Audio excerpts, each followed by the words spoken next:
آج کی اس تقریب میں آپ سب کو خوش آمدید کہتے ہیں۔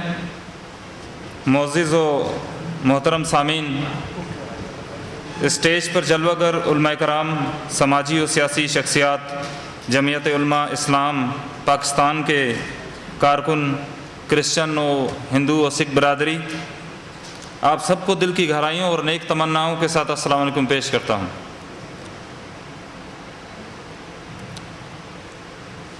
میں محترم حضرت مولانا محمد خان شیرانی صاحب کی اجازت سے آج کے اس پروقار سیاسی و تدریسی سیشن کی ابتدا کرتے ہیں۔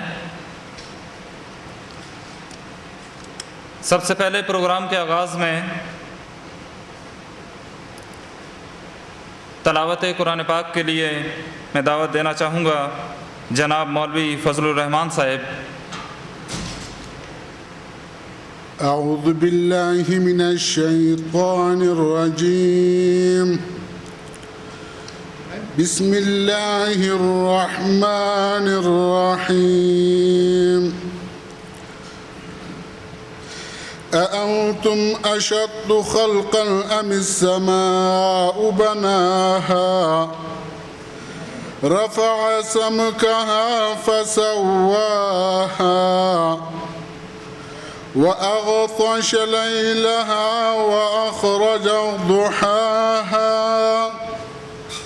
والأرض بعد ذلك دحاها أخرج منها ماءها ومرعاها والجبال أرساها متاعا لكم ولأنعامكم فإذا جاءت الطامة الكبرى يوم يتذكر الإنسان ما سعى وبرزت الجحيم لمن يرى صدق اللہ العظیم۔ بائبل مقدس کی تلاوت کے لیے میں دعوت دینا چاہوں گا جناب عاشر صاحب، جہاں بھی ہیں اسٹیج پر آ جائیں۔ کلام میں سے ہم سنیں گے یوحنا نبی کا تیسرا خط، اس کی پہلی آیت، اس کا دوسرا۔ اے پیارے، میں یہ دعا کرتا ہوں کہ جس طرح تو روحانی ترقی کرتا ہے اسی طرح تو سب باتوں میں ترقی کرے اور تندرست رہے۔ پاک کلام کے پڑھے اور سنے جانے پر خدا کی برکت ہو۔ میں اے جگدیش ہندو برادری سے تعلق ہے، پرارتھنا کروں گا آپ سبھی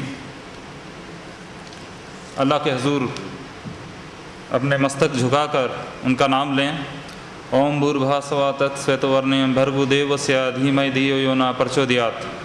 اس کا ارتھ یہ ہے، یہ اللہ کا شبھ نام ہے، سب کو جیون دینے والا ہے، سکھ دینے والا ہے، اور اسی سے ہم یہ پرارتھنا کرتے ہیں کہ وہ ہمیں عقل دے کہ ہم سیدھے اور نیک راستوں پر چل سکیں۔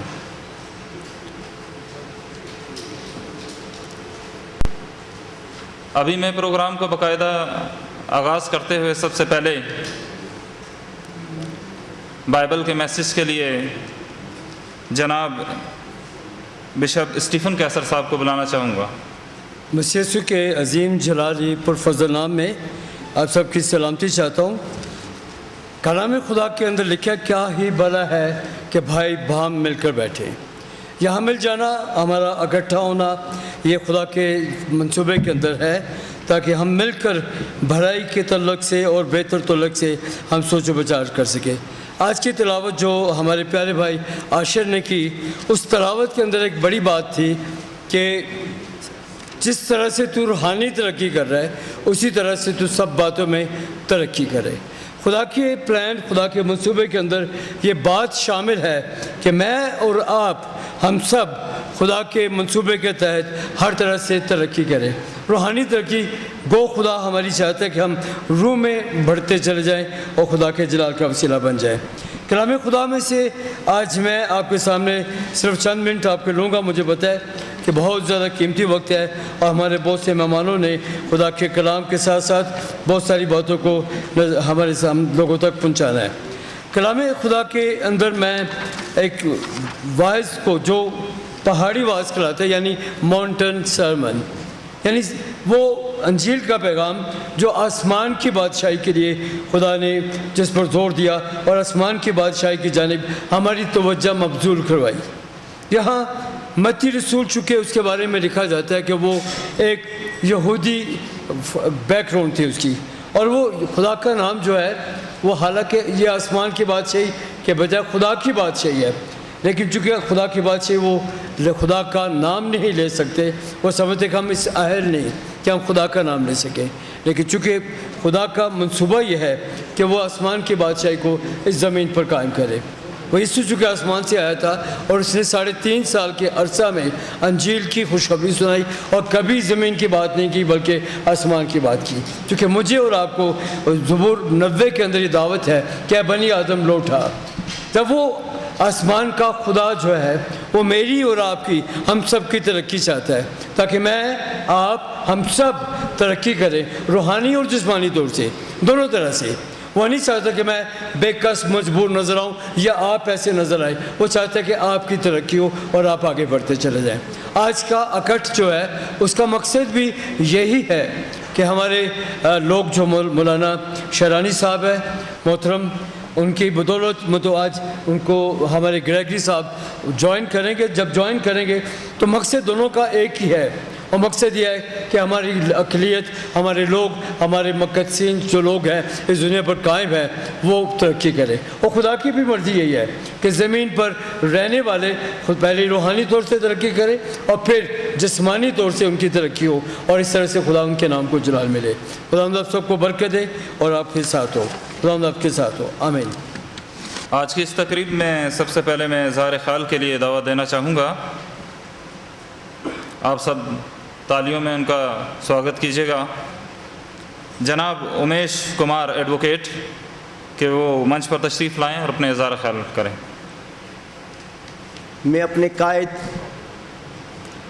حضرت مولانا محمد خان شیرانی صاحب، حافظ حسین احمد صاحب، دیگر تمام قائدین اور حال میں بیٹھے ہوئے تمام ساتھیوں، السلام علیکم، نمستے۔ آج کا جو پروگرام ہے یہ اقلیت کے حوالے سے ہے، جو اس پلیٹ فارم سے میں اقلیت کے جتنے بھی مسائل ہیں یہاں پر پاکستان میں اس طرف آپ کی توجہ مرتب کروں گا، اور حکومت کو سے اپیل کریں گے کہ یہ ہمارے اقلیت کے جو مسائل ہیں یہ حل کیے جائیں۔ آبادی کے تناسب کے لحاظ سے قومی و صوبائی اسمبلیوں کی اقلیتی نشستوں میں اضافہ کیا جائے۔ قومی اسمبلی کی جو مخصوص نشستیں ہیں غیر مسلم کی، وہ سارے پاکستان میں ایک ہی ہے، یعنی ان کی جو الیکشن ہوتی ہے وہ تمام پاکستان کے جو اقلیت کے غیر مسلم ایم این اے ہیں ان کے پارٹی کے تناسب سے ان کی نمائندگی ہوتی ہے کہ جس پارٹی کو زیادہ ووٹ ملتے ہیں اس کے۔ میں یہ چاہتا ہوں کہ حکومت اس میں بدلاؤ کرے اور اس کو صوبہ وائز کرے تاکہ ہر صوبے سے اقلیت کی نمائندگی ہو سکے۔ جب سے یہ غیر مسلم کی نشستیں آئی ہیں میرے خیال میں بلوچستان سے کبھی بھی اقلیت کا نمائندہ مخصوص سیٹوں سے کبھی نہیں گیا اوپر، اس لیے اگر اس کو صوبہ وائز کیا جائے گا خواتین کی طرح تو تمام پاکستان تمام صوبوں کی نمائندگی ہوگی۔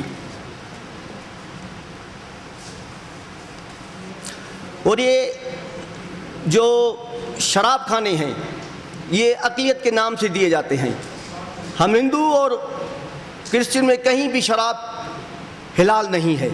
ہم چاہتے ہیں کہ ہمیں اس طرح ہمارے مذہب کو بدنام نہ کریں، یہ شراب خانے بند کیے جائیں اور اقلیت کے نام پہ نہ دیے جائیں۔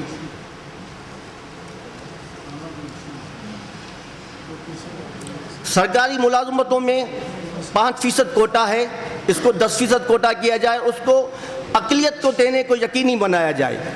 یہ سیٹیں اقلیت کو ملتی نہیں ہیں، کوٹا تو مخصوص ہے لیکن سیٹیں ملتی نہیں ہیں۔ آپ چھوٹا سا ایک مثال لے لیں، سوئپر کی ملازمت ہے، یہ سوئپر کو نہیں ملتی. سوئپر کا خاندان زیادہ جو سوئپر ہیں ہمارے یا تو والمیکی ہندو برادری سے ہیں یا کچھ کرسچن برادری سے ہیں. سوئپر کو کوئی بھی نہ میڈیکل والا نہ کپڑے والا نہ پرچون والا کوئی بھی ملازمت نہیں دیتا ہے. اگر اس کی سرکاری ملازمت بھی اور کوئی لے جائے گا تو وہ کہاں جائیں گے. اس لیے یہ جو سوئپر کی ملازمت ہے وہ خاندانی سوئپر کو ہی دی جائے. اور پاکستان ریڈیو اور پاکستان ٹیلی ویژن پر اقلیت کے تمام پروگرام کا 1 گھنٹہ رکھا جائے. اور پاکستان کے رہائشی اسکولوں میں اقلیت کی کوٹا مخصوص کی جائے. ایک نیشنل کمیشن قائم کیا جائے تاکہ اقلیتوں کی جو شکایت سنیں اور اقلیتوں کے مسائل حل کرے. اقلیت کے پاکستان میں جو اقلیتوں کو تہوار ہوتے ہیں اس پر اقلیتوں کو چھٹی دی جائے اور 1 ہفتہ پہلے ان کو تنخواہ دی جائے. اور تعلیمی کورسز میں اقلیتی طلباء کو اسلامیات کے ساتھ ساتھ ان کے مذہب کے مطابق بھی تعلیم دی جائے. اور میں یہاں پر ایک بات ضرور کہوں گا کہ حضرت مولانا محمد خان شیرانی صاحب یہ حق کی جنگ لڑ رہے ہیں. تو آج میں ان کے لیے ایک شعر ضرور پیش کروں گا. اٹھ باندھ کمر کیوں ڈرتا ہے پھر دیکھ خدا کیا کرتا ہے. جو عمر مفت گنوائے گا وہ آخر میں پچھتائے گا. کچھ بیٹھے ہاتھ نہ آئے گا جو ڈھونڈے گا وہ پائے گا. تو کب تک دیر لگائے گا یہ وقت بھی آخر جائے گا. اٹھ باندھ کمر کیوں ڈرتا ہے پھر دیکھ خدا کیا کرتا ہے. یہ دنیا آخر فانی ہے اور جان بھی ایک دن جانی ہے. پھر تجھ کو کیوں حیرانی ہے کر بات جو دل میں ٹھانی ہے تو پتھر بھی پھر پانی ہے. اٹھ باندھ کمر کیوں ڈرتا ہے پھر دیکھ خدا کیا کرتا ہے. السلام علیکم. اب اس سیاسی تدریسی پروگرام میں میں دعوت دینا چاہوں گا جناب پروفیسر عبدالحی صاحب. وہ اپنے خیالات کا اظہار کریں گے. بہت ساری تالیاں ان کے لیے. جناب پروفیسر صاحب.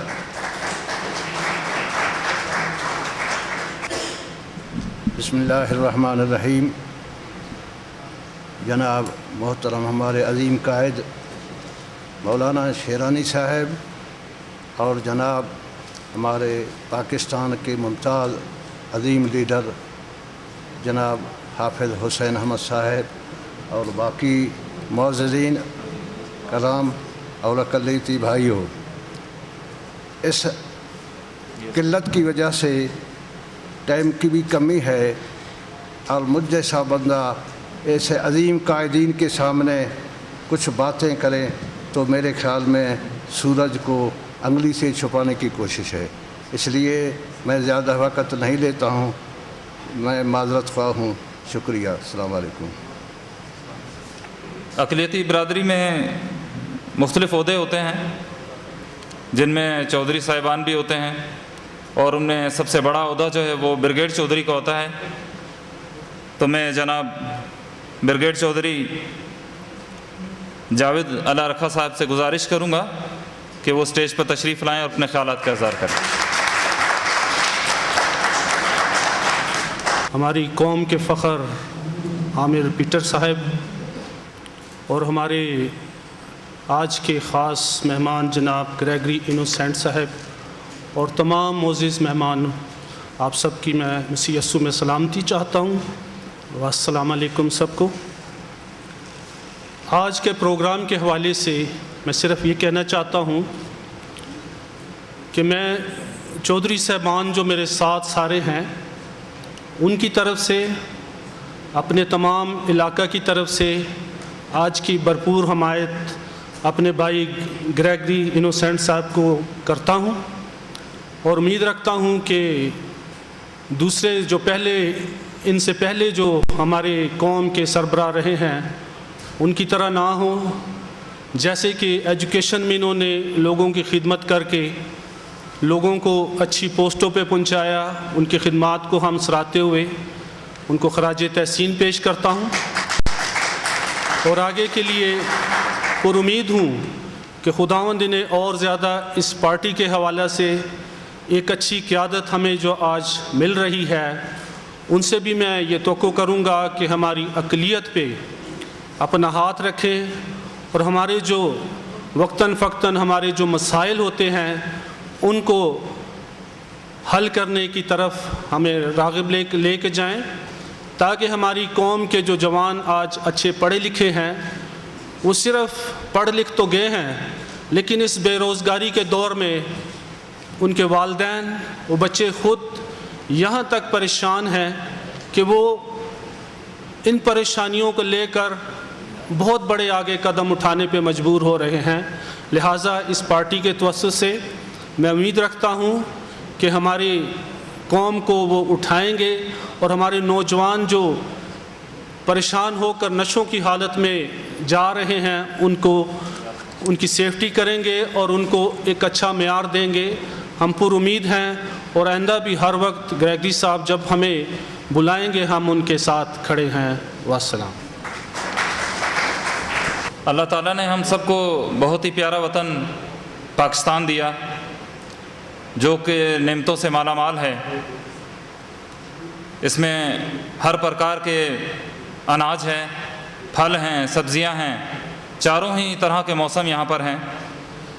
پہلے ایسا ہوتا تھا کہ دنیا ایک گاؤں میں، قصبے میں، شہر میں بند کر رہتی تھی، ان کی سوچ بھی وہیں تک رہتی تھی، لیکن اب پوری دنیا ایک گلوبل کی طرح ہے۔ گاؤں سے اطلاعیں شہروں تک جانا مشکل نہیں ہے، شہروں سے صوبوں تک جانا مشکل نہیں ہے، صوبوں سے ملک تک جانا مشکل نہیں ہے، اور ملکوں سے بر اعظموں تک جانا مشکل نہیں ہے، یعنی کہ پوری دنیا کمیونیکیشن کے ذرائع سے مل چکی ہے۔ تو اس میں اب کوئی نہ چھوٹا نہ کوئی بڑا، سبھی ایک برابر ہیں، جس میں ہمارا وطن عزیز پاکستان ایک بہت ہی شاندار مقام رکھتا ہے۔ تو میں وطن عزیز کے لیے کہنا چاہوں گا، اس دھرتی کی ہے شان وطن میرا پاکستان، اس دھرتی کی ہے شان وطن میرا پاکستان، جہاں سب ہیں ایک سمان وطن میرا پاکستان۔ بولو پاکستان زندہ باد۔ اب میں اظہار خیال کے لیے دعوت دینا چاہوں گا۔ I would like to call on the stage for this good occasion Ilyas Khokhar صاحب۔ مسیح میں سب کو سلام، السلام علیکم۔ میں بہت خوش ہوں، خاص کر گریگری بھائی کے لیے اور اپنے مولانا پارٹی کے لیے کہ جنہوں نے شمولیت کی اس میں، اور میں تہہ دل سے شکر گزار ہوں گریگری بھائی کا، مولانا صاحب کا، کہ انہوں نے یہ ارینج کیا ہے، اور میں شکر گزار ہوں ایک بار پھر گریگری انوسینٹ کا اور مولانا صاحب کا۔ تھینک یو سو مچ۔ ہمارا وطن پاکستان ایک اسلامی جمہوریہ ریاست ہے، اور یہاں پہ بسنے والی بڑی آبادی مسلمان ہیں، جو سب کے ساتھ اپنے دین کے مطابق سب کے ساتھ یکساں رہتے ہیں، اور اسلام کے جھنڈے تلے سب کو یہ حقوق حاصل ہیں کہ وہ آزادی سے اپنے مذہب، اپنی زندگی کو گزار سکتا ہے، اپنے حقوق منوا سکتے ہیں۔ یہ اسلامی ریاست نے ہم سب کو اکٹھا کیا ہے۔ تو پیارے وطن پاکستان کے لیے اور اسلام کے لیے جن کے سائے تلے ہم ہیں، میں ان کے لیے یہ کہنا چاہوں گا کہ میرے ہاتھ میں تھا جب تک مصطفیٰ کا دامن، یعنی کہ اگر ہم حضرت محمد صلی اللہ علیہ وسلم کی بتائی ہوئی تعلیمات کے زیر سایہ ہیں تو کسی انسان کو کسی طرح کا کوئی خطرہ نہیں، کسی سے بھی کوئی خطرہ نہیں ہے۔ تو میرے ہاتھ میں تھا جب تک مصطفیٰ کا دامن، میرے پاؤں چومتی تھی یہی گردش زمانہ۔ میں تمام علماء کرام کا بھی بہت شکر گزار ہوں کہ انہوں نے ہمیں یہاں پر بولنے کا موقع دیا۔ اور اب میں بلانا چاہوں گا، اقلیتوں کے بزرگ رہنما ہیں، تعلیمی سلسلے میں بہت زیادہ لوگوں کے ساتھ کوپریٹ کرتے ہیں، ایز اے چینل میں بھی ان کا یہی ایک مقصد ہے کہ لوگوں کو جو تعلیم سے روشناس کرایا جائے، ان کے اندر جو ٹیلنٹ ہے اس کو سامنے لایا جائے۔ تو I would like to call up on the stage for this good occasion, please give a big welcome جناب پیٹر عامی صاحب۔ بہت ساری تالیاں پیٹر عامی صاحب کے لیے، یہ پروگرام انہوں نے ارینج کیا ہے، آپ سب کی بھرپور تالیوں میں ہم ان کا سواگت کرتے ہیں۔ پیٹر عامی صاحب۔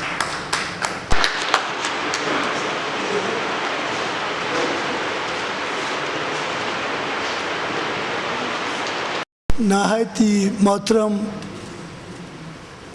مولانا نور محمد شیرانی صاحب، حافظ حسین احمد صاحب، جو میری جوانی کے آئیڈیل ہیں، جب ان کا ہاتھ وہ پوسٹر پر ایسے تھا تو میں کبھی کبھی جذبات میں چوم لیا کرتا تھا۔ شاید یہ گناہ تھا یا کیا تھا مجھے نہیں پتہ ہے، میں ایسا کرتا تھا. تو صاحب ہمارا کوئی مطالبہ نہیں ہے اپنی تنظیم سے. ہماری کوشش ہے کہ ہمارے تنظیم کا پیغام سب تک پہنچے. وہ اس اقلیت میں ہندو ہوں, کرسچن ہوں, سکھ ہوں اور دیگر جتنے بھی لوگ ہوں, ہم ان تک جمعیت کا پیغام پہنچانا چاہتے ہیں. یہی ہماری کوشش ہے, یہی ہمارے ساتھی کر رہے ہیں. میں نے ایک پرچہ آپ لوگوں تک آ رہا ہے, اس میں صرف سفارشات ہیں, ہم نے کوئی مطالبہ نہیں کیا. ہم چاہتے ہیں کہ یہ ہمارے وہ اس سے بھی کچھ زیادہ ہو سکتے ہیں یا کم, لیکن ہم چاہتے ہیں کہ یہ پرچہ جو ہے یہ آپ لوگ دیکھیے. میں اس کی تفصیل میں نہیں جاؤں گا. میں چاہتا ہوں کہ کم از کم وقت میں ہم لوگ مولانا صاحب کو, حافظ صاحب کو, ان کو سنیں. تو اس کا مقصد صرف یہ ہے کہ آپ کو بتانا ہے کہ ہم کیا چاہتے ہیں, ہماری خواہشات کیا ہیں. اس کو ہم ایک درخواست کی صورت میں آپ تک پہنچا رہے ہیں. آپ اس پر غور کریں, اور اگر اس پر کبھی کوئی تفصیل چاہیے ہو تو مجھے یا کسی بھی کارکن کو جو ہماری سائٹ سے آپ بلا کر پوچھ سکتے ہیں. اینڈ میں آخر میں یہ کہنا چاہ رہا ہوں آپ سے کہ ہمارے پاس, آپ کے پاس اقلیتوں کے کچھ لوگ جو ہیروز ہیں, ان میں نمبر 1 جسٹس کے حوالے سے AR کرنیلیس, اس کے بعد رانا بھگوان داس, آپ کو پتہ ہے ان کی شہرت ان کی ایمانداری ہے. اس کے بعد محترم سسل چودھری جو جن کا ایئر کمانڈر تھے, ان کا تعلق تھا, اور 65 کی جنگ میں کہ وہ ان ہیرو میں سے ہیں جنہوں نے وطن پاکستان کے لیے بہت کام کیا. اس کے آخر میں میں ایک نام لینا چاہتا ہوں. آپ نے پچھلے سالوں میں ان کی ڈیتھ ہوئی ہے, سسٹر روتھ فو, جنہوں نے صوبہ بلوچستان میں جسام, جس کو کوڈ کہتے ہیں, اس کے لیے انتہائی کوشش کی, اور انٹرنیشنلی انہیں سن 2000 میں ختم کرنا تھا, لیکن انہوں نے اپنی محنت اور لگن سے 1996 میں, یعنی اس پروجیکٹ کو 4 سال پہلے مکمل کیا, اور پورے صوبہ بلوچستان سے کوڈ کا خاتمہ کیا. یہ کسی بھی NGO سمجھ لیں, کوئی بھی ایسی ادارہ سمجھ لیں, جس کی سب سے بڑی کوشش ہے کہ وقت سے پہلے اس ملک سے اتنی بڑی بیماری کو کلام کر دیا. تو محترمین, آپ کا بہت شکریہ, آپ تشریف لائے, ہم آپ کو خوش آمدید کہتے ہیں. ہم یہ بھی آپ کو کہتے ہیں کہ ہم ابھی جب میری امیش ایڈوکیٹ سے بات ہوئی تو کہتے ہیں میں ان سب کو جعفر آباد بلاؤں گا, تو ہم آپ کو انشاءاللہ پورے بلوچستان میں اپنے لوگوں میں بلاتے رہیں گے اور آپ آتے رہیں گے. شکریہ, بہت مہربانی. یہ تھے جناب پیٹر عامی صاحب, جنہوں نے اپنے خیال کا اظہار کیا. بہت ہی خوبصورت انداز میں بہت ہی قیمتی باتیں انہوں نے بتائیں. بڑی خدمات ہیں ان کی. اسی طرح ابھی ہمارے ایک ہونہار لیڈر, میں ان کو دعوت دینا چاہوں گا. آپ سب کی بھرپور تالیوں میں سواگت کیجیے گا. بہت ساری تالیاں. Gregory innocent.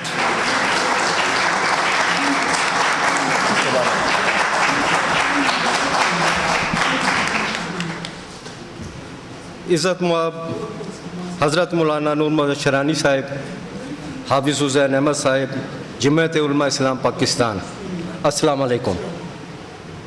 میں اپنے اور اپنے ساتھیوں کی جانب سے آج کی اس پروقار تقریب میں شرکت پر آپ تمام حضرات کو خوش آمدید کہتا ہوں. تاریخ میں کسی سیاسی پارٹی کے قائد نے اقلیتوں کے لیے پہلی بار تدریسی عمل کی بنیاد رکھی, جس کے لیے ہمارے دل شکر گزاری سے بھرے ہیں. جناب, جب ہم جمعیت علماء اسلام پاکستان کے رہنماؤں سے پہلی بار ملے تو اس موقع پر حضرت آغا صاحب اور جناب عبدالصادق نورزئی صاحب کی موجودگی میں ہمیں یہ کہنے سے روکا گیا کہ جمعیت علماء اسلام کسی ایک طبقے کی جماعت نہیں, بلکہ یہ پاکستان میں بسنے والی تمام اقوام کی جماعت ہے. جس پر ہمارے ہماری مایوسی ختم ہوئی, اور میرے ساتھیوں نے یہ عہد کیا اور ہم نے یہ وعدہ کیا کہ ہم جمعیت علماء اسلام کے علم کے نیچے کھڑے ہو کر جمعیت علماء اسلام میں شرکت کریں گے اور اس کا پیغام ملک کے کونے کونے تک پہنچائیں گے۔ تو کئی دہائیوں سے ہم پر جاگیردارانہ اور سرمایہ دارانہ نظام مسلط ہونے کی وجہ سے نہ خوشحالی نظر آئی نہ ہی عام آدمی کی ترقی۔ اب صرف محمد مولانا شیرانی صاحب کی قیادت کا حصہ بنے اور وطن عزیز کو ترقی یافتہ ممالک کی صف میں کھڑا کریں۔ میری جماعت جمعیت علماء اسلام پاکستان پر یہ بھاری ذمہ داری عائد ہوتی ہے کہ وہ جاگیردارانہ اور سرمایہ دارانہ نظام بدلیں۔ ہمیں غیروں کی ڈکٹیشن لینے کی ضرورت نہیں، اللہ پاک کے فضل و کرم سے ہمارے پاس سب کچھ موجود ہے۔ جمعیت علماء اسلام پاکستان کے پاس مختلف ادیان کے لوگ موجود ہیں اور ادیان سے بڑھ کر کامل و اکمل نظام حیات ناممکن نہیں۔ میں آپ سب حضرات کا بہت شکر گزار ہوں۔ In the end I would like to say thanks to all the press media and press club of Pakistan, especially thanks to my leader پیٹر عامی صاحب۔ Thank you so much. وطن عزیز پاکستان کا صوبہ بلوچستان جو کہ قدرتی معدنیات سے مالا مال ہے، یہ نہ صرف قدرتی دولت سے مالا مال ہے بلکہ یہ اخلاق کی دولت سے بھی مالا مال ہے۔ میں اس پروگرام کے توسط سے ہمارے جتنے قبائلی سردار، قبائلی نظام جنہوں نے ہمیشہ اقلیت برادری کے اوپر شفقت کا ہاتھ رکھا ہے، میں ان کا شکر گزار ہوں، اور اس پروگرام کے توسط سے ہم ان سب کا بہت ہی شکریہ ادا کرتے ہیں۔ اور اس پروگرام کے توسط سے جتنے آئے ہوئے ہمارے مہمان ہیں یہاں پر، کرسچن برادری جو عیسیٰ نگری سے ہیں، بستی پنچایت کانسی روڈ سے ہیں، بشیر آباد سے ہیں، ان سب کا بھی ہم اس پروگرام کے توسط سے شکر گزار ہیں، شکریہ ادا کرتے ہیں۔ جتنے ہمارے علماء کرام ہیں ان کا بھی ہم شکریہ ادا کرتے ہیں۔ آج اس پروگرام کے لیے بہت ساری تالیاں ایک بار بجائیے گا۔ Thank you. ابھی پروگرام کو آگے بڑھاتے ہوئے میں اظہار خیال کے لیے دعوت دینا چاہوں گا۔ I would like to call once again جناب عدنان عارف جہانگیر، ان کے لیے بہت ساری تالیاں۔ میں بہت زیادہ شکر ادا کرتا ہوں مولانا شیرانی صاحب کا، حافظ عبداللہ صاحب کا، مولانا صادق نورزئی صاحب کا، ہماری کمیونٹی کے اثاثہ پیٹر عامی صاحب کا اور گریگری چاچو کا بھی، کہ انہوں نے اس طرح کی بہترین نشست کا اہتمام کیا۔ میں اپنا تعارف کروانا چاہوں گا۔ میرا نام عدنان عارف جہانگیر ہے اور میرا تعلق جو ہے minority unity progressive alliance Pakistan سے ہے۔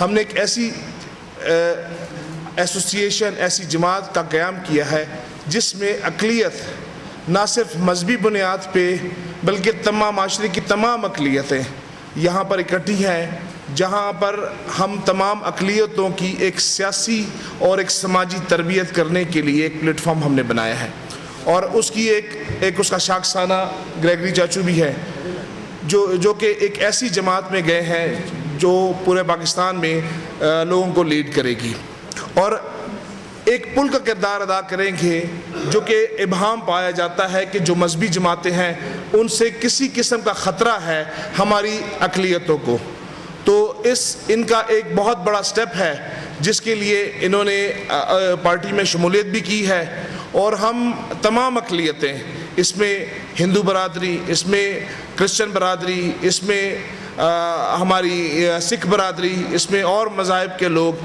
سب یہاں پر اکٹھا اس وجہ سے، اور ان کو اپریشیٹ کر رہے ہیں کہ انہوں نے ایک بولڈ سٹیپ لیا اور ایک ایسی پروگریسو جماعت کو انہوں نے جوائن کیا ہے جس سے ایک روشن پاکستان کا قیام عمل میں آئے گا۔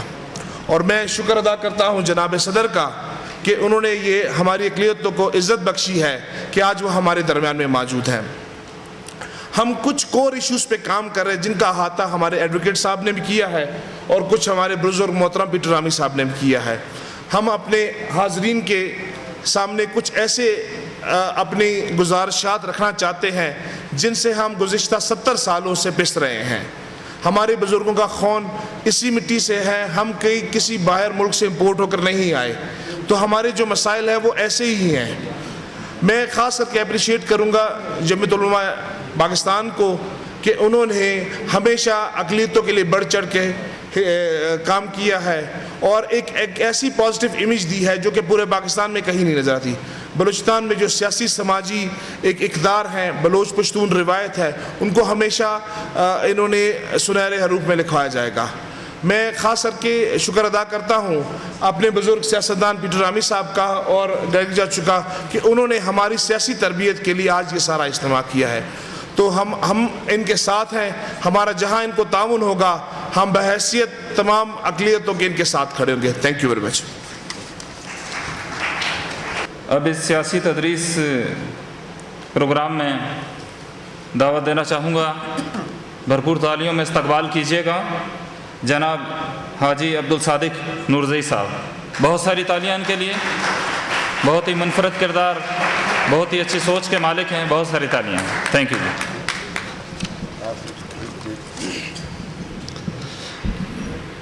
بسم اللہ الرحمن الرحیم. نحمد و نصلی علی رسولہ الکریم. اما بعد فاعوذ باللہ من الشیطان الرجیم. بسم اللہ الرحمن الرحیم. اس پروکار تقریب کے محترم صدر جمعیت علماء اسلام کے مرکزی قائد حضرت مولانا محمد خان شیرانی صاحب، حضرت مولانا حافظ حسین احمد صاحب، دیگر اکابرین، تمام اقلیتی برادری کے معزز سربراہان و عام ساتھیوں، آج کا یہ پروگرام یقیناً بہت ہی حوالے سے پروکار بھی ہے اور وقت کی بھی ضرورت ہے. جیسے آپ سب حضرات کو معلوم ہے کہ جمعیت علماء اسلام پاکستان میں وہ سیاسی جماعت ہے جنہوں نے ہمیشہ سے اقلیتوں کے حقوق کے لیے آواز بھی اٹھائی. خالی آواز ہی نہیں بلکہ عملی شکل میں اقلیتوں کو حقوق دیے. وہ آپ کے سامنے ہیں. اگر وہ عیسائی برادری سے تعلق رکھتے ہیں وہ بھی آپ کے سامنے ہیں. اگر وہ ہندو برادری سے تعلق رکھتے ہیں وہ حضرات بھی آپ کے سامنے ہیں جس کی نمائندگی جمعیت علماء اسلام کی توسط سے صوبائی اسمبلی، قومی اسمبلی اور سینیٹ تک تمام اداروں میں جمعیت علماء اسلام ہی کے حوالے سے بلوچستان کے حوالے سے ہوا ہے اور ہمیشہ کرتے رہیں گے. جمعیت علماء اسلام ہر انسان کی حقوق کی تحفظ کی جنگ لڑ رہی ہے، بلکہ یہ سمجھتی ہے کہ ہر انسان کے حق امن، ہر انسان کے حق تعلیم، ہر انسان کی اس شہر میں، اس صوبے میں، اس ملک میں کوئی امن کے ساتھ زندگی گزارنے کا حق حاصل ہے. لہٰذا جمعیت علماء اسلام کے اکابرین نے اس کے لیے بھرپور آواز اٹھائی ہے اور جدوجہد کی ہے. اور آج بھی ہم یہی کہتے ہیں کہ انشاءاللہ تعالی جمعیت علماء اسلام اقلیتوں کے حقوق کے لیے ہمیشہ صف اول کی کردار ادا کرے گی اور ادا کرتے رہے گی. لہٰذا میں یہی گزارش ان سربراہان سے کروں گا کہ جمعیت علماء اسلام کے پروگرام کو لے کر گھر گھر تک پہنچائے. یہی تعاون اگر جمعیت علماء اسلام کے ساتھ جاری رکھا جائے تو یقیناً جمعیت علماء اسلام جو ابھی آپ کی گزارشات تھی وہ ہمارے سامنے ہیں، انشاءاللہ اسی کے لیے بھرپور ساتھ دے گی اور اس کے لیے بھرپور جہد کرے گی. باقی تفصیلی جو ہے گفتگو آپ سے ہماری مرکزی قائدین فرمائیں گے، جس میں حضرت مولانا حافظ حسین احمد صاحب ہیں، حضرت شیرانی صاحب ہیں، وہ تفصیلی گفتگو فرمائیں. وآخر دعوانا. ابھی میں اظہار خیال کے لیے دعوت دینا چاہوں گا جناب حافظ حسین احمد صاحب، آپ سب کی بھرپور تالیاں۔ الحمدللہ وحدہ، بسم اللہ الرحمن الرحیم، یا اہل الکتاب تعالوا الی کلمۃ سواء بیننا وبینکم الا نعبد الا اللہ، صدق اللہ العظیم۔ قابل احترام صدر محفل،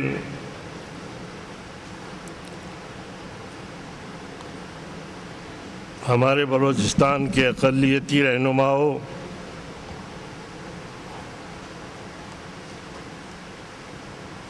جمعیت علماء اسلام کے مرکزی رہبر و رہنما حضرت مولانا محمد خان شیرانی صاحب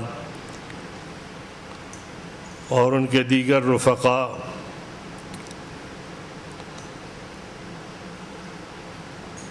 اس وقت مجھے بڑی خوشی ہے کہ ایک ایسی جماعت جمعیت علماء اسلام پاکستان، جو ایک مذہبی اور سیاسی جماعت ہے،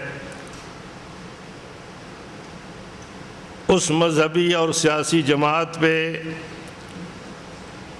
پاکستان کی تمام اقلیتیں دیگر جماعتوں سے زیادہ اعتماد کر رہی ہیں۔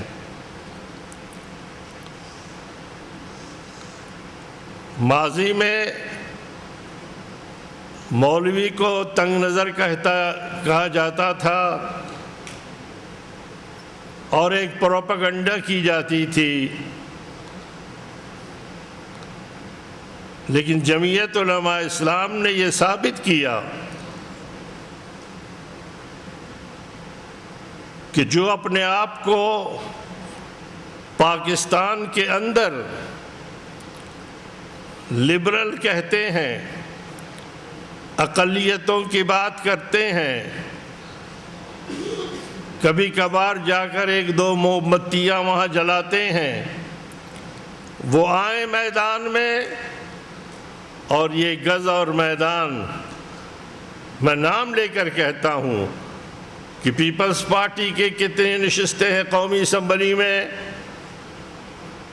کتنی نشستیں تھی، مسلم لیگ نون کی 2/3 اکثریت تھی،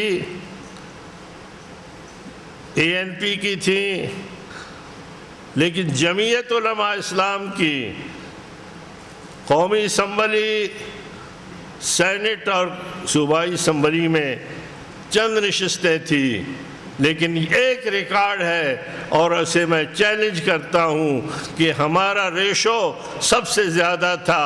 ہمارے قومی اسمبلی میں بھی ہمارے اقلیت رہنما خاتون تھی، اور اسی طریقے سے وزیر بھی یہاں بنے ہیں۔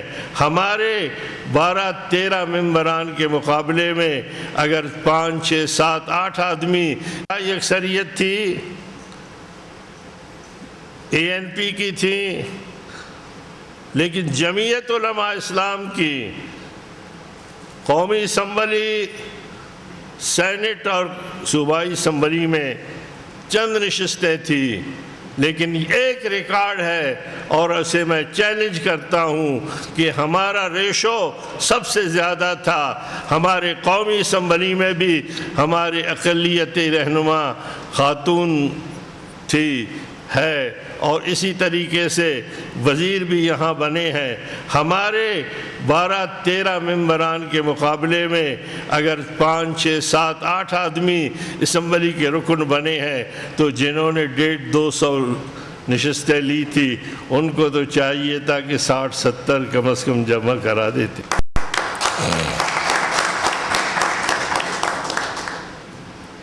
اس لیے میں عرض کروں گا کہ حقائق کی دنیا میں اگر ہم آئیں گے تو یہ مولانا محمد خان شیرانی بیٹھے ہیں، کیا اس نے آسیہ ناصر کو ٹکٹ نہیں دیا تھا؟ کیا اس سے پہلے آپ نے کوئی تیر چلایا تھا جمعیت کے لیے؟ نہیں.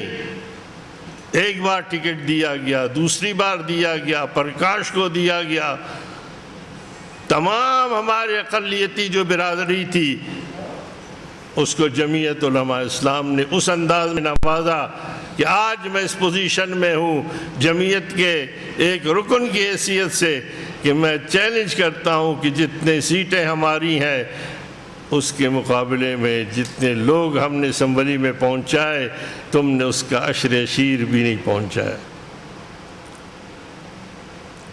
لیکن آئیے میں کچھ باتوں کی وضاحت کروں، وقت تنگ ہے. ایک بات تو یہ ہے کہ ہر ملک میں اقلیتیں ہوتی ہیں.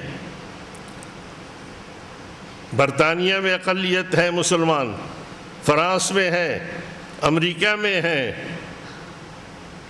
لیکن میں اقلیتوں کو کہتا ہوں کہ مفتی محمود رحمہ اللہ نے اور ان کے رفقا نے جو آئین بنایا اس میں انہوں نے ایک شک رکھی ہے کہ ایک اقلیتی رہنما وہ کسی پارٹی کا ٹکٹ لے کر بھی الیکشن لڑ سکتا ہے یا نہیں لڑ سکتا ہے، اور جداگانہ ووٹ کے ذریعے کھڑے ہو کر بھی وہ الیکشن لڑ سکتا ہے کہ نہیں. اور پھر خواتین کی نشستوں پر بھی وہ الیکشن لڑ سکتا ہے، ٹیکنوکریٹ کی نشستوں پر بھی وہ الیکشن لڑ سکتا ہے.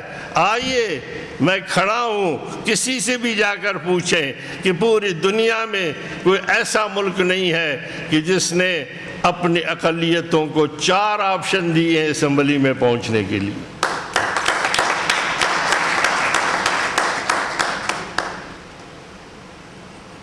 لیکن جہاں تک آپ کے مسائل کا تعلق ہے، یقیناً میں نے آپ کا یہ والا نامہ پڑھا ہے، اس میں 2 باتیں میں آپ کو عرض کروں گا. آپ نے لکھا ہے سود کا خاتمہ کیا جائے، لکھا ہے یا نہیں لکھا؟ جب میں اسمبلی میں تھا تو وہاں ساتھی جمع ہو گئے اور انہوں نے باقاعدہ طور پر شراب پہ پابندی کے لیے ہمارے اس بل پہ دستخط کیے. تو اس کا مطلب یہ ہے کہ کامن پوائنٹ کیا ہے، سود کو آپ بھی حرام سمجھتے ہیں، سود کو ہم بھی حرام سمجھتے ہیں، شراب کو آپ بھی حرام سمجھتے ہیں، شراب کو ہم بھی حرام سمجھتے ہیں. لیکن آپ اگر رونا رو رہے ہیں کہ 70 سال میں ہمارا کام نہیں ہوا، تو ہم کیسا رونا نہ روئیں کہ 70 سال میں نواز شریف جو آج بیٹھا ہوا ہے لندن میں، کیا اس نے سپریم کورٹ کے اندر آج بھی پڑا ہوا ہے اسٹے آرڈر، اور اس نے سود کو جائز قرار دینے کے لیے اسٹے لیا ہوا ہے یا نہیں لیا ہوا ہے؟ اس لیے میں گزارش کروں گا کہ آپ کے جو مسائل ہیں، آپ کے مشکلات ہیں، مذہب کے حوالے سے اتنا ہی کافی ہے کہ میرے پاک نبی صلی اللہ علیہ وسلم جو خاتم النبیین ہے، جن کا نام آپ کے بھی الہامی کتابوں میں موجود ہے، جب وہ تشریف فرما ہے اور ایک اقلیتی بچی آتی ہے تو پاک نبی کھڑے ہو جاتے اور اپنا چادر بچھا کر اسے اس پہ بٹھا دیتے. لیکن یہاں پر اقلیت اور اکثریت کا پتہ نہیں چلتا. یہاں پر اقلیت عیش کرتی ہے اور اکثریت، کیا یہ بجٹ اکثریت کے لیے ہے یا اقلیت کے لیے ہے؟ بتائیں، جواب دیں. اقلیت کے لیے تو آپ کے لیے. پھر چیئرمین سینٹ اکثریت سے ہے یا اقلیت سے ہے؟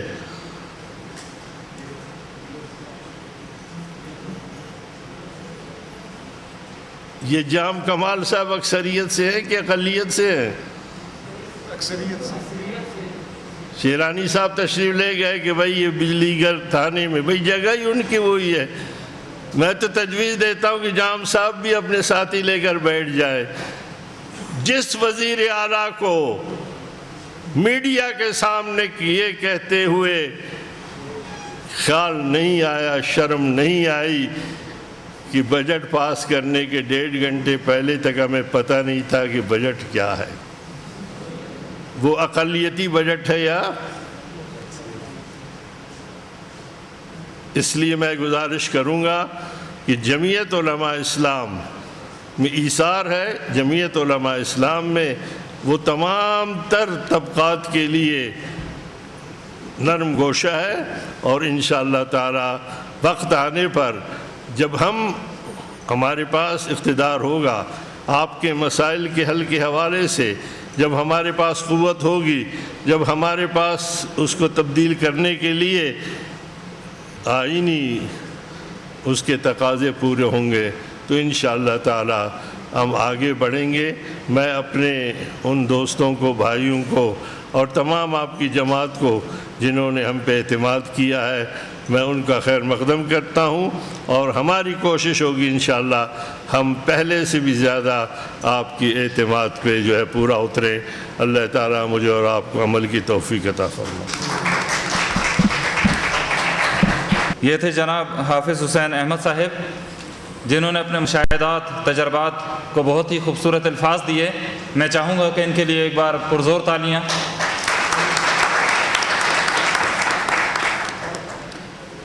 پاکستان میں بسنے والے بے کس مجبوروں کی ایک آواز جمعیت علماء اسلام پاکستان۔ اب میں اپنی اس چھوٹی سی حیثیت میں جس شخصیت کو بلانا چاہتا ہوں، ان سے پہلے پاکستان کی بنیادوں میں جن کا نام ہے علامہ اقبال صاحب، انہوں نے اس طرح جو شخصیت ہیں جنہوں نے پاکستان کو بنایا، اور جو ابھی بھی اس طرح کی شخصیت جو اس کی بنیاد کو بنا رہے ہیں، لوگوں کو بنا رہے ہیں، جو سب کو اکٹھا لے کر ساتھ چل رہے ہیں، میں جناب شیرانی صاحب کے لیے ان کے کہے ہوئے الفاظ کہوں گا۔ کشتی حق کا زمانے میں سہارا تو ہو، کشتی حق کا زمانے میں سہارا تو ہو، اثر نو رات ہے دھندلا سا ستارہ تو ہو۔ اب میں نہایت ہی احترام سے دعوت دوں گا جناب حضرت مولانا محمد خان شیرانی صاحب کو کہ وہ اپنے گراں قدر سیاسی تجربات سے ہم سب کو مستفید کریں، اور اپنے مشاہدات اور تجربات سے ہم سب کو آگاہ کریں۔ بہت ساری تالیاں شیرانی صاحب کے لیے۔ نحمد و نصلی علی رسول الکریم، اما بعد فاعوذ باللہ من الشیطان الرجیم، بسم اللہ الرحمن الرحیم۔ وما كان الناس إلا أمة واحدة فاختلفوا ولولا كلمة سبقت من ربك لقضي بينهم فيما كانوا فيه يختلفون۔ معزز مہمانان گرامی اور اس بابرکت مجلس ذکر کے تمام اہل کتاب حضرات کے شرکاء، سب سے پہلے جو ضروری چیز ہے وہ یہ ہے کہ انسان انسان بنے۔ ایمان اور کفر کی نوبت انسانیت سے بعد میں ہے، پہلے انسان ہوتا ہے، پھر اس کے بعد مومن یا کافر ہوتا ہے۔ اور انسان خلقت کے لحاظ سے بھی اور انسانیت کے لحاظ سے بھی اس کی جو اصل ہے وہ وحدت ہے۔ مثلا تمام انسانی اجسام کا ابتدائی تخلیقی مادہ ایک ہے اور وہ ہے مٹی۔ انسانی شجر کا جڑ ایک ہے اور وہ آدم علیہ السلام کی واحد شخصیت ہے۔ تمام انسانی نسل کی ماں ایک ہے اور وہ حوا علیہ السلام ہے۔ تمام انسانی فصل کا بیج ایک ہے اور وہ انسانی نطفہ ہے۔ تمام انسانوں کی زندگی کا سرمایہ ایک اور یکساں ہے، اور وہ یہ کہ ہر فرد بشر کی جان اور مال یہ اس کی زندگی کا سرمایہ ہے۔ رفاقت کرے کسی کے ساتھ تو استعمال کی یہی دو چیزیں ہیں، عداوت کرے کسی کے ساتھ تو استعمال کے یہی دو چیزیں ہیں۔ تمام انسانوں کی زندگی کا مقصد ایک اور یکساں ہے، اور وہ ہے خیر خواہی، یعنی ہر فرد بشر اپنی ذات کا خیر خواہ ہے۔ جیسا کہ انسانی خلقت کا اصل وحدت ہے، اسی طرح انسانیت یعنی انسانی اخلاق کا اصل بھی توحید ہے۔ ایک عاقل بالغ انسان جب اپنے اختیار سے زندگی کے معاملات میں قدم رکھتا ہے تو سب سے پہلا قدم اس کی اپنی شخصیت کی تشکیل ہوتی ہے، اور انسان شخصیت کے حوالے سے دو مختلف طبقات میں منقسم ہیں۔ انسانوں کا ایک طبقہ وہ ہے جو دوسرے بھائیوں کو خیر خواہی کے فکر و کردار میں اپنا برابر رکھے، جو کچھ اپنے لیے پسند کرتا ہے وہ دوسرے بھائیوں کے لیے بھی پسند کرتا ہے، جو اپنے لیے ناپسند کرتا ہے وہ دوسرے بھائیوں کے لیے بھی ناپسند کرتا ہے، نہ خود کسی کو ضرر پہنچاتا ہے نہ ہی کسی بھائی کو دوسروں کے ضرر کے حوالے کرتا ہے، اور اس کی شخصیت میں یکسوئی ہوتی ہے، جو کہتا ہے وہی کر کے دکھاتا ہے، جو ظاہر ہے اندر کی بھی وہی شخصیت ہے، جو سامنے ہے پیٹھ پیچھے بھی وہی شخصیت ہوتی ہے، جو آج کا ہے آنے والے کل میں بھی اسی شخصیت کا مالک ہوتا ہے۔ یعنی انسانوں کا ایک طبقہ وہ ہے جو خیر خواہی کے فکر و کردار میں اپنی ذات اور دوسرے بھائیوں کے درمیان تفریق کا قائل نہ ہو، اس حد تک کہ اگر وہ دوسرے بھائی کو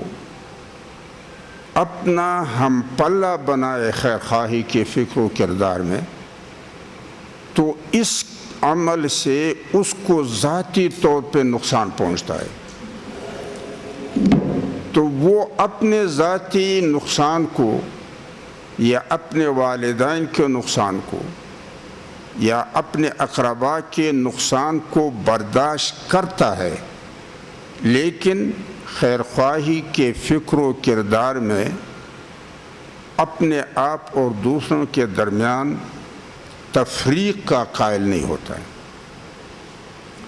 حتیٰ کہ اگر کوئی اس کا بدترین اور بدتمیز دشمن ہو تب بھی اس کو خیر خواہی کے فکر و کردار میں اپنا ہم پلہ رکھا کرتا ہے، اس لیے کہ خود غرضی کا